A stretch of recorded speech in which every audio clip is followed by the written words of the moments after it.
ये बच्चों, कबीरदास जी के पाठ की ओर हम लोग चलते हैं और इसमें देखते हैं कि कबीरदास जी ने किस तरह से ईश्वर की भक्ति की है, साथ ही साथ समाज को कैसी एक दिशा दिखाई है। ठीक है, अब आप इसमें देखिए, मैंने इसमें लिखा है परमात्मा, उसके बाद साध्य, भक्ति और साधन, आत्मा और साधक। आप लोग देखिए कक्षा 11वीं में पहुंच गए हैं और कक्षा 10वीं से 11वीं में आकर के आपको थोड़ा अपनी सोच में परिवर्तन लाना पड़ेगा, क्योंकि धीरे धीरे आप समाज के जिम्मेदार व्यक्ति बन रहे हैं। ठीक, और उम्र में भी धीरे धीरे बड़े हो रहे हैं। तो जब आप भाषा पढ़ेंगे अब, तो सिर्फ रटने की दृष्टि से नहीं पढ़ेंगे। अगर आप रटने की दृष्टि से पढ़ेंगे तो आपको ये बात समझ में नहीं आएगी और भाषा का जो उद्देश्य है, भाषा को जो मूल भाव होता है, वो समझ में नहीं आएगा। ठीक है, तो थोड़ा सा आपको इसको समझना ज़रूरी है, जो हमेशा के लिए आपको आजीवन ये चीज़ें याद रहेंगी। देखिए, सामान्यतः कोई भी धर्म हो, कोई भी व्यक्ति हो, ये मानता है कि परमात्मा है, अर्थात ईश्वर है कोई। ठीक है, कुछ लोग ऐसे हैं जो नहीं मानते हैं, वो नास्तिक है, लेकिन अधिकांश लोग मानते हैं। और यहाँ पर जो कबीरदास जी का हम जिक्र कर रहे हैं, वो ये मानते हैं कि परमात्मा है। ठीक, उसके बाद क्या है, भक्ति लिखा हुआ है और आत्मा लिखा हुआ है। ठीक है ना। देखिए, आत्मा जो है मनुष्य में विद्यमान रहती है, ऐसा माना जाता है। ठीक है, कबीरदास जी भी मानते हैं कि जो आत्मा है वो ज्योति रूप में प्रत्येक व्यक्ति के अंदर विद्यमान है। व्यक्ति जब इस धरा पर जन्म लेता है, ठीक है, और उसके बाद वो धीरे धीरे बचपन से किशोरावस्था, युवावस्था, प्रौढ़ावस्था, वृद्धावस्था और अंत में मृत्यु को प्राप्त हो जाता है। ठीक, तो इस दौरान संपूर्ण जीवन वो विभिन्न परिस्थितियों से गुजरता है, विभिन्न पारिवारिक और सामाजिक परेशानियों से गुजरता है। तो उसको कई समस्याएं आती हैं, कभी कभी मन में तनाव आता है, कभी कभी वो खुद बैठकर सोचने लगता है कि मेरा जन्म किस लिए हुआ है, मेरे इस जीवन का क्या उद्देश्य है। तो ऐसा जो सोचता है वो मनुष्य होता है, और मनुष्य का तात्पर्य है कि आत्मा। ठीक, मनुष्य के अंदर आत्मा है, तो हमने यहाँ पर इसको आत्मा लिया है। और आत्मा और मनुष्य क्या है, साधक है। साधक का मतलब होता है साधना करने वाला, अर्थात भक्त। ठीक, और देखिए, आत्मा का उद्देश्य क्या है, परमात्मा में विलीन हो जाना। ठीक है, क्योंकि वो परमात्मा का ही अंश है, और कहते हैं कि मृत्यु के बाद आत्मा जो है परमात्मा में विलीन हो जाती है। ठीक, तो ये साध्य है। साध्य का मतलब होता है डेस्टिनेशन, लक्ष्य, यानी प्रत्येक साधक का लक्ष्य होता है, साध्य होता है क्या, परमात्मा में विलीन हो जाना, परमात्मा का संरक्षण प्राप्त करना। ठीक, अब इसके बाद ये आती है कि जो सांसारिक माया मोह है या जो मनुष्य का जीवन है, उससे छुटकारा कैसे मिले। तो उससे छुटकारा पाने का जो उपाय है वो क्या बताया गया है, भक्ति। अर्थात भक्ति एक ऐसा मार्ग है जिससे व्यक्ति परमात्मा को प्राप्त कर सकता है। ठीक, तो इस तरह से हमने इसको तीनों चीज़ें बताई थी। और देखिए, नीचे हमने लिखा भी है कि ऐसा क्यों होता है, यानी प्रत्येक जो मनुष्य है वो ऐसी खोज क्यों करता है, ऐसा प्रयास क्यों करता है।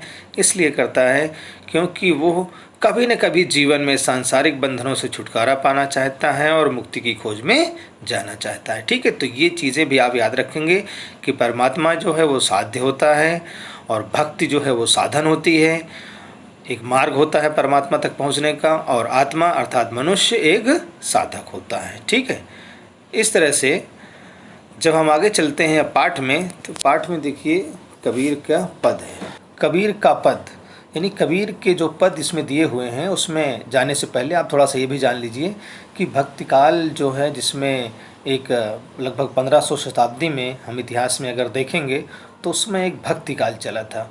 क्यों भक्ति काल चला था? भक्ति काल का मतलब जो कवि थे, जो संत कवि थे, वो जो है श्रृंगार और वीर रस की कविताओं की अपेक्षा एक जो है भगवान की भक्ति अर्थात भगवत भक्ति की ओर अग्रसर हुए, और उसमें सगुण भक्ति भी हुई, निर्गुण भक्ति भी हुई, दोनों तरह की भक्ति के बारे में चर्चा हुई। ठीक है, तो यहाँ पर हम जो बात कर रहे हैं वो कर रहे हैं निर्गुण संत काव्यधारा के। निर्गुण, देखिए निर्गुण का मतलब होता है निराकार प्रभु की उपासना। ठीक है, जो कबीरदास जी ने किया है। कबीरदास जी का मानना था कि ईश्वर इस धरा पर अवतार नहीं लेता है, जबकि कुछ भक्त कवि, कुछ संत कवि ऐसे हुए हैं जो ये मानते हैं कि ईश्वर अवतार लेता है, और ऐसे व्यक्ति, ऐसे संत कवि, ऐसे भक्त जो ये मानते हैं कि ईश्वर अवतार लेता है, वो सगुण भक्ति धारा के कवि माने जाते हैं। सगुण का मतलब होता है साकार भक्ति, और निर्गुण का मतलब हो गया निराकार भक्ति। अब इनकी जो पद की विशेषता है, जो इनकी कवित्व की विशेषता कह लीजिए, इनके पदों की विशेषता है, वो ये है कि ये क्रांतिकारी कवि हैं। क्रांतिकारी का मतलब क्या होता है? क्रांतिकारी का मतलब होता है कि जो स्थिति इस समय है उसमें परिवर्तन लाना, उसके खिलाफ विद्रोह करना। क्रांतिकारी उसी को कहते हैं जो व्यवस्था के खिलाफ विद्रोह करता है। ठीक है, तो इन्होंने अपनी रचनाओं में, अगर अभी आप पढ़ेंगे तो उसमें देखेंगे, सुनेंगे इसमें कि किस तरह से उन्होंने स्पष्ट रूप से समाज के जो वर्ग हैं और जो उन वर्गों में जो धर्म को मानने वाले हैं, चाहे हिंदू हो या मुस्लिम हो, किस तरह से उन्होंने फटकारा है उनको, किस तरह से जो बुराइयां हैं उनकी तरफ उनका ध्यान आकर्षित किया है। और एक समाज सुधारक भी हैं। समाज सुधारक का मतलब ये है कि समाज में जो कमियां हैं उसको लोगों के बारे में बताना, और समाज के सम्मुख एक नया आदर्श, अच्छा आदर्श, जो सच्चा आदर्श है वो स्थापित करना। ये भी कबीरदास जी का उद्देश्य रहा है। और इनकी जो भाषा रही है वो सधुक्कड़ी रही है। सधुक्कड़ी भाषा का मतलब होता है साधुओं की भाषा। साधुओं की भाषा का मतलब क्या है? साधुओं की भाषा का मतलब ये है कि साधु जो है कहीं एक जगह ठहरते नहीं थे। वो कभी हरिद्वार है, कभी पंजाब है, कभी दिल्ली है, कभी राजस्थान है, कभी मध्य प्रदेश है, इस तरह से भ्रमण करते रहते थे। तो जब भ्रमण करते रहते थे तो जिस क्षेत्र के भक्त होते थे उसी क्षेत्र की भाषा में उनको समझाने का प्रयास करते थे, क्योंकि तब इतना लोग पढ़े लिखे नहीं थे। तो जो ग्रामीण भाषा होती थी, जो लोक भाषा होती थी, उसी में समझाते थे। तो उनको समझाने में, उनको सीखने में वो जो है उनकी वाणी में समाहित होता गया। तो इस तरह से इनकी जो भाषा है उनको सधुक्कड़ी भाषा भी कहते हैं, पंचमेल भाषा भी कहते हैं, और खिचड़ी भाषा भी कहते हैं। ठीक है, खिचड़ी भाषा का मतलब हो गया कि मिलीजुली भाषा, और पंचमेल का मतलब 5 प्रमुख भाषाएं। ठीक है ना, उसमें पंजाबी है, ठीक है, और अवधी है, ब्रज है, ठीक है, और फारसी है।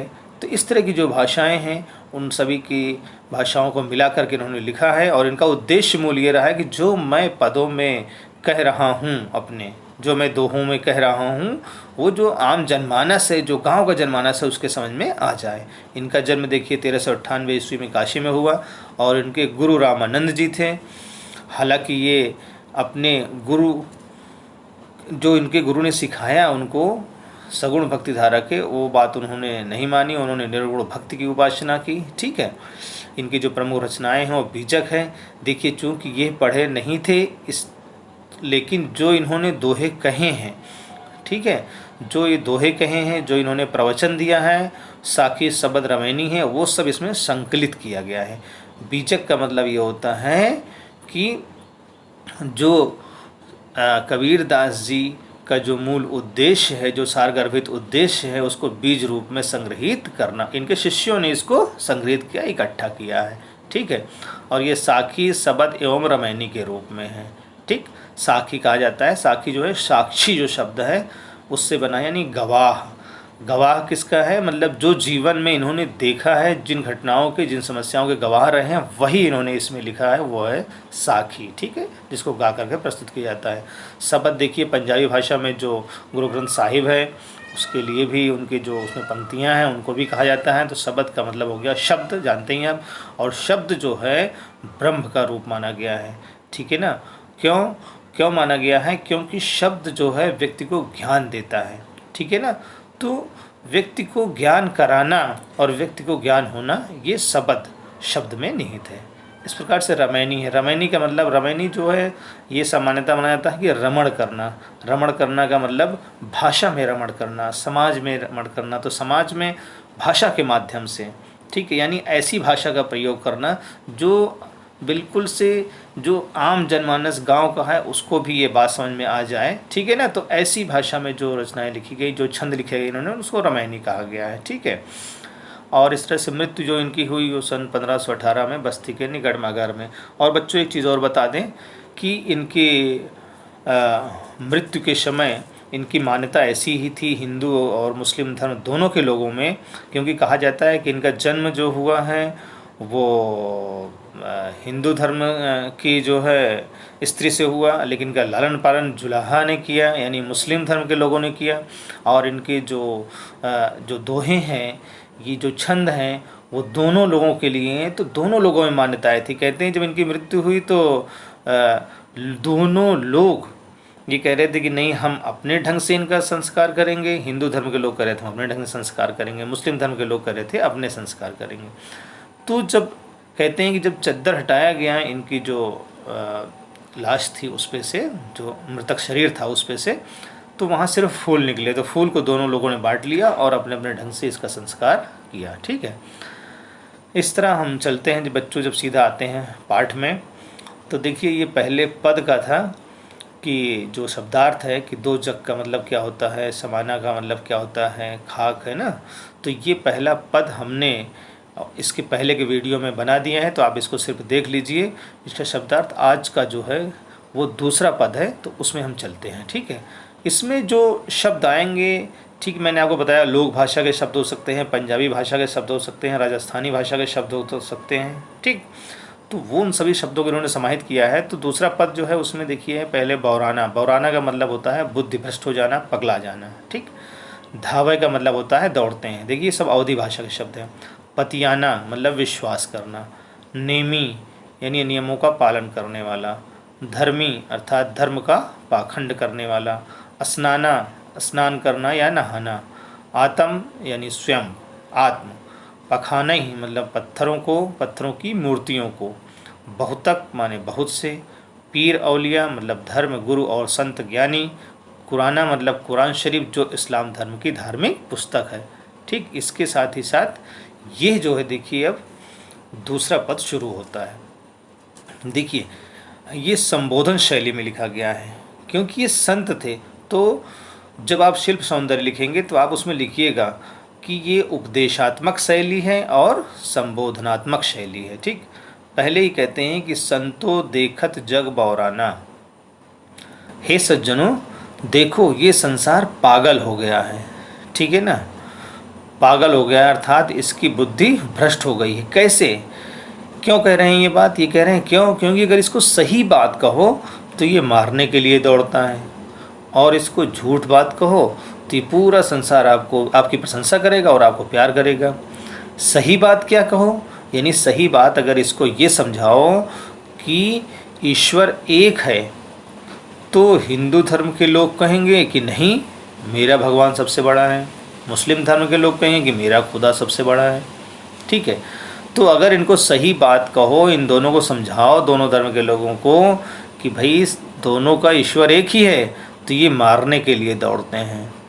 ठीक है, और अगर हिंदू धर्म की तरफ जाओ, कहो कि हाँ तुम्हारा ईश्वर सबसे अच्छा है, तो वो कहेंगे हाँ आप बहुत अच्छे संत हैं। और मुस्लिम धर्म की तरफ जाओ कि हाँ तुम्हारा खुदा बहुत अच्छा है, तो वो भी आपकी प्रशंसा करेंगे। ठीक है, लेकिन कबीरदास जी की यही तो विशेषता है, क्योंकि वो क्रांतिकारी कवि हैं, बिल्कुल समाज के यथार्थ कवि हैं। तो उन्होंने जो सही बात है वही बात कही है स्पष्ट रूप से।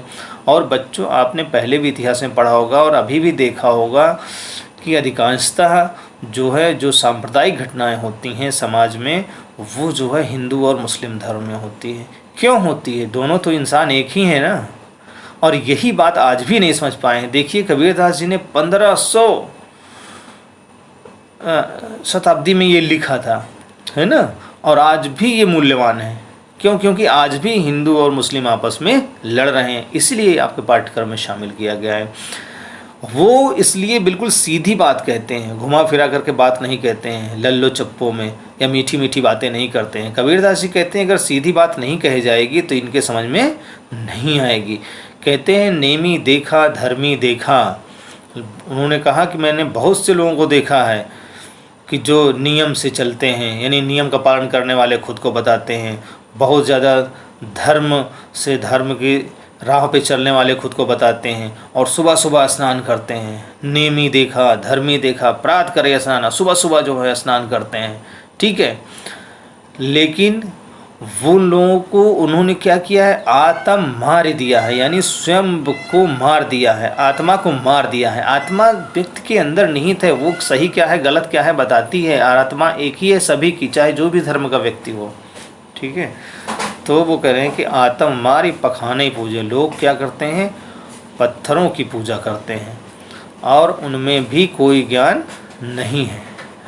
ऐसे व्यक्ति जो पत्थरों की पूजा करते हैं उनमें वास्तव में कोई ज्ञान नहीं है। फिर इसके बाद ये इन्होंने हिंदू धर्म के लिए कहा है ना कि नेमी देखा धर्मी देखा प्रात करे स्नाना, और आत्म मारी पखाने पूजे, पत्थरों की पूजा उनमें कछु नहीं ज्ञाना। और देखिए पत्थर के लिए इन्होंने कहा है बिल्कुल स्पष्ट रूप से कि पत्थर पूजे हरि मिले तो मैं पूजूं पहाड़। कितनी सीधी बात है, किसी को लगे या हृदय में चोट तो इनसे कोई मतलब नहीं, लेकिन सही बात कह रहे हैं। कह रहे हैं लोग पत्थरों की पूजा करते हैं, कह रहे हैं अगर पत्थरों को पूजने से भगवान मिलता तो मैं पहाड़ को पूजाऊँ, ठीक है। पत्थर पाखंड पूजे हरि मिले तो मैं पूजूँ पहाड़। अब देखिए ये मुस्लिम धर्म के लोग क्या कहते हैं बहुत देखे पीर औलिया पढ़ें किताब कुराना, ठीक है। बहुत ही पीर औलिया यानी जो अपने मुस्लिम धर्म के ठेकेदार समझते हैं खुद को और रास्ता दिखाने वाले बताते हैं पीर औलिया को, उन्होंने कुरान किताब पढ़ रखी है, कह रहे हैं कि हाँ हमने कुरान किताब पढ़ी है, ऐसा उनको जो अहंकार है। कै मुरीद तदबीर बतावें, वो लोग दूसरों को भाग्य बताते हैं, दूसरों की किस्मत बताते हैं, और भक्त बताते हैं, मुरीद मतलब भक्त बनाना, शिष्य बनाते हैं ना, लेकिन उनमें भी वही अज्ञानता है। जो ज्ञान होना चाहिए वो ज्ञान नहीं है। वो है जो ज्ञान कौन सा ज्ञान है, कौन सा ज्ञान ये है कि हाँ हमने किताब कुरान पढ़ रखा है और हमारा ही धर्म सबसे श्रेष्ठ है, हम ही सबसे बड़े ज्ञानी हैं, ठीक है। और आसन मारे डिम्ब धरे बैठे, ठीक। वह ऊपर हिंदू धर्म के लोगों में बताया गया। फिर मुस्लिम धर्म की जो बुराइयां हैं, जो ठेकेदार हैं, किस तरह से उनको अज्ञानता का बोध है वो बताया इन्होंने। अब कहते हैं बहुत से लोग योगी लोग होते हैं, आसन मार के बैठ जाते हैं, डिम्ब धरी। डिम्ब धरी का मतलब मन में घमंड करके अहंकार करके बैठे रहते हैं, और मन में बहुत गुमान, उनको गर्व रहता है, गुमान रहता है कि हाँ मुझसे बड़ा ईश्वर का उपासक कोई नहीं है, मुझसे बड़ा धर्म का उपदेशक कोई नहीं है, मुझसे बड़ा धर्म का ज्ञानी कोई नहीं है। लेकिन ऐसा नहीं है। वो कहते हैं वे स्वयं अपने अंतःकरण में बैठे ईश्वर को नहीं पहचान पाए हैं, तो वो दूसरे को उपदेश क्या देंगे।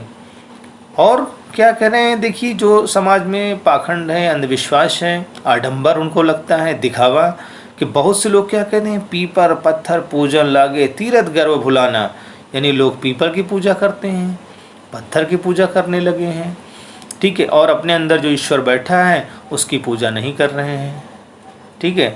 कह रहे हैं ना कि एक इन्होंने कबीरदास जी ने कहा है कि माला फेरत जुग भया फिरा न मन का फेर, कर का मन का डार दे मन का फेर। अर्थात माला फेरते हुए तो बहुत दिन बीत गए हैं, लेकिन जो तुम्हारे हृदय का मन का है ना वो फेर है। कौन सा फेर, बेईमानी का, भ्रष्टाचार का, दूसरों की बुराई करने का, दूसरों की निंदा करने का, वो समाप्त नहीं हुआ है।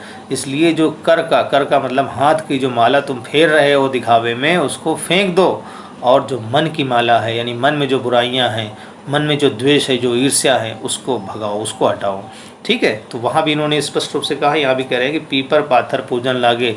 लोग स्वयं को पीपर और पत्थर पूजने सोचते हैं ईश्वर मिल जाएगा, और कुछ लोग सोचते हैं तीर्थ में जाने से ईश्वर की प्राप्ति हो जाएगी।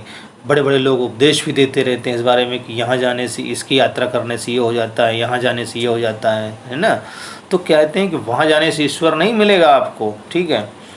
फिर टोपी पहरे माला पहरे छाप तिलक हनुमाना। कुछ लोग टोपी पहनने से सोच रहे हैं कि ईश्वर मिल जाएगा, अपने आप को अहंकार में ग्रसित हो जाते हैं। कुछ लोग माला पहनने से, टोपी पहरे यानी मुस्लिम धर्म के लोगों के लिए इन्होंने समझाया है, और माला पहरे अर्थात हिंदू धर्म के लोगों के लिए। और कुछ लोग सोचते हैं कि हम तिलक लगा लिए तो बहुत बड़े ईश्वर के अवतार हो गए, बहुत बड़े ईश्वर के भक्त हो गए।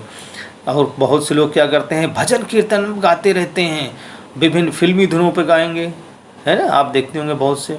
तो ये ऐसी ही बात यहाँ पे स्पष्ट करना चाहते हैं कबीरदास जी, और स्पष्ट रूप से कह रहे हैं कि इन लोगों को आत्म खबर ही नहीं है, यानी जो उनके अंतःकरण में कलुषता बैठी हुई है, जो उनके अंतःकरण में दूसरे धर्म के लिए बुराई बैठी हुई है और वो जो सोच बैठी हुई है जो एक व्यक्ति को दूसरे व्यक्ति के खिलाफ लड़ने के लिए उत्प्रेरित करती है, उसकी खबर किसी की नहीं है। कोई टोपी पहनकर खुश है, कोई पत्थर की पूजा करके खुश है, कोई माला फेर करके खुश है, कोई पीपर पेच करके खुश है, कोई पत्थर जो है पूजा करके खुश है।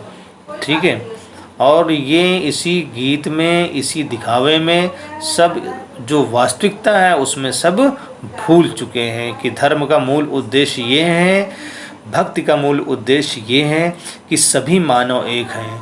ठीक है ना, एक है पवन एक ही पानी एक है ज्योति समाना, जो इसके पहले का पद में उन्होंने स्पष्ट किया है कि एक ही पवन एक ही ज्योति, अर्थात जो मनुष्य है वो जो है जो पांच तत्व होते हैं उन्हीं पांच तत्वों से मिलकर के बना हुआ है। क्षिति जल पावक गगन समीर, ठीक है ना, इन्हीं पांच तत्वों से मिलकर सभी इंसान का शरीर बना है, सब एक हैं। ठीक, लेकिन हिंदू कहे मोहि राम प्यारा, तुर्क कहे रहीमाना। कह रहे हैं हिंदू कहता है मुझे राम प्यारा है, मेरा राम सबसे श्रेष्ठ है, और तुर्क जो मुस्लिम है वो कहते हैं कि मेरा रहीम सबसे श्रेष्ठ है, और ऐसा कह करके आपस में लड़ लड़ के मर जाते हैं। ठीक है ना, हिंदू कहे मोहि राम प्यारा, तुर्क कहे रहीमाना। ठीक है, यानी हिंदू जय श्री राम कह करके लड़ता है और तुर्क जो है मुस्लिम जो है वो अल्लाह अकबर कह के लड़ता है। ठीक है, इतना घमंड और अहंकार है, इतना ईर्ष्या द्वेष है।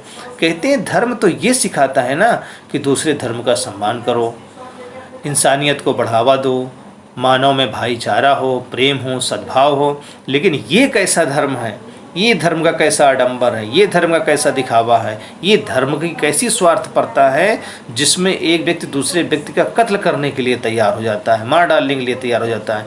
ये तो धर्म नहीं है किसी की हत्या करना, किसी की हत्या करना तो अधर्म होता है। तो वही बात ये बहुत गहरी सोच करके सीधी बात कह रहे हैं कि आपस में दो लड़ लड़ के मर जाते हैं लेकिन मर्म नहीं जान पाते हैं। कौन सा मर्म नहीं जान पाते हैं? कि ईश्वर एक है। ठीक है, अगर जो व्यक्ति जान जाएगा कि ईश्वर एक है वो लड़ाई नहीं करेगा। और जानने का मतलब होता है ज्ञान होना, ज्ञान होने का मतलब होता है अंतर मन से स्वीकार करना। ये नहीं कि बाहर से आप कुछ कह रहे हैं, कथनी और करने में समानता नहीं है कि बाहर से आप तो कह रहे हैं कि हाँ सभी ईश्वर एक है, लेकिन अंदर जा कर के फिर आप उसके विरोध में बातें करते हैं। नहीं, मर्म का मतलब ये है कि जो अपने अंतःकरण में है उसमें शुद्धता से इस बात को बिठा लेना कि नहीं ईश्वर एक है और हम सब एक ही परमपिता की संतान हैं। कहते हैं बहुत से ऐसे ठेकेदार हैं, धर्म के उपदेशक आपको मिल जाएंगे, पीर औलिया मिल जाएंगे, मुल्ला मौलवी मिल जाएंगे, घर घर मंत्र देत फिरत हैं, महिमा क्या ही माना, अहंकार में डूबे हुए।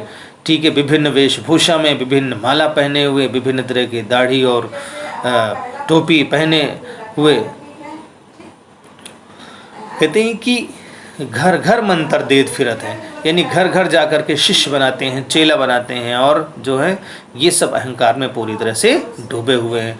और ऐसे गुरु के सहित शिष्य सब बूढ़े अंत काल पछताना। ऐसे जो गुरु हैं, जो अपने आप को गुरु कहते हैं, वो जो है शिष्य तो डूबेंगे ही, वो भी डूब जाएंगे। और जब दोनों लोग डूब जाएंगे मतलब ये है कि इनको इस संसार में कभी भी मुक्ति नहीं मिलेगी, संसार से मुक्ति नहीं मिलेगी, और अंतकाल यानी मृत्यु के समय ये लोग पछताएंगे। कहें कबीरदास जी कहते हैं कि हे सज्जनों सुनो, ये सब भ्रम भुलाना है, ये सब जो दिखावा है, जो पाखंड है, जो आडंबर है, ये सब क्या है? ये सब दिखावा है। लेकिन कहते हैं कि संसार के ऐसे लोग हैं, इनको कितना भी कहो ये नहीं मानते हैं। कौन सी बात नहीं मानते हैं? ये बात नहीं मानते हैं कि ईश्वर सहज रूप में सृष्टि के कण कण में समाया हुआ है, ईश्वर प्रत्येक व्यक्ति के अंदर है। तो इस तरह से देखो बच्चों, इन्होंने बड़े अच्छे ढंग से हिंदू और मुस्लिम दोनों धर्म के लोगों में जो दिखावा है, जो आडंबर है, जो पाखंड है, उन दोनों लोगों को समझाया है। ठीक है, और देखिए मैंने आपको बताया कि अभी इन्होंने जो बात कही कि पीपर पाथर पूजने की बात, और भी इन्होंने डायरेक्ट ये बात कही है कि जो है मुस्लिम धर्म के लोगों की कि कंकर पत्थर जोड़ के मस्जिद लई बनाए, ताचड़ मुल्ला भाग दे क्या बहरा हुआ खुदाए। कहने का मतलब ये है कि क्या तुमने कंकर पत्थर जोड़ के मस्जिद बना लिया है तो क्या तुम और रोज़ सुबह तुम चिल्लाते हो तो क्या तुम्हारा ईश्वर बहरा हो गया है? ठीक है, तो इस तरह से दोनों धर्म के लोगों को इन्होंने सही दिशा दिखाई और जो कमियां थीं उसको दूर करने का प्रयास किया, समझाने का प्रयास किया, ताकि समाज में जो है वो समरसता बनी रहे, समाज के लोग शांति और भाईचारे के साथ रह सकें। यह इनके पद का उद्देश्य था।